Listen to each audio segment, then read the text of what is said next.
two distinct things. One, especially before I renewed my visa recently, I felt very intimidated and afraid to demonstrate at the risk of how that might affect your visa status, depending on what you're demonstrating for. It's one thing if the government seems to be supporting versus if the government is not supporting.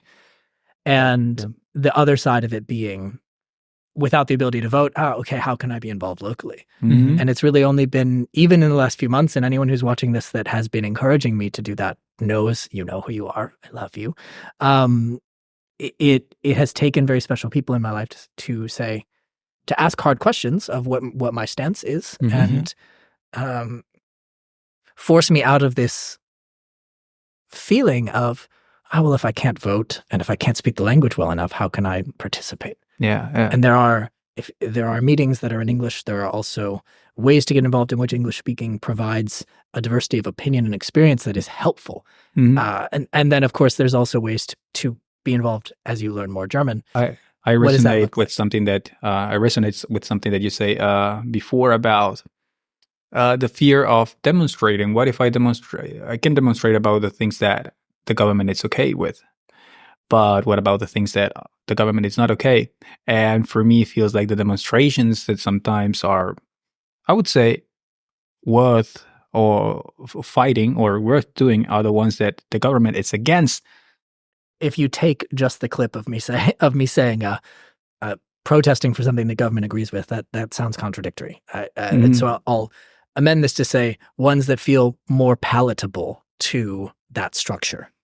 So protesting the AfD, for instance. Yes, there's AfD support and there's AfD members, but protesting the AfD in the capital, 1/3 immigrant population, left-leaning city is a much different feeling than a Palestine liberation protest or demonstration, better yet, because one of these comes with, yeah, most of us agree.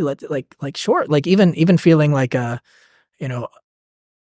if even a silent one, an invitation, like the other parties, I'm sure were thrilled that there was so many demonstrators circling the Reichstag against AfD.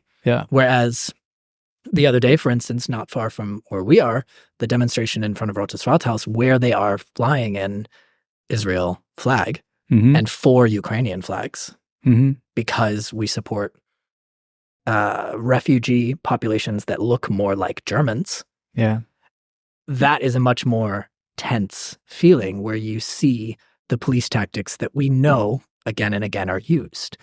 The riot gear of the police standing on Neptunbrunnen from the start of a daytime protest with tens of thousands of people, the intimidation begins right away. And there are people again that know so much more the struggle and the reality of this as I, coming from the States, coming with a level of privilege to these demonstrations, have a very different role and responsibility, right?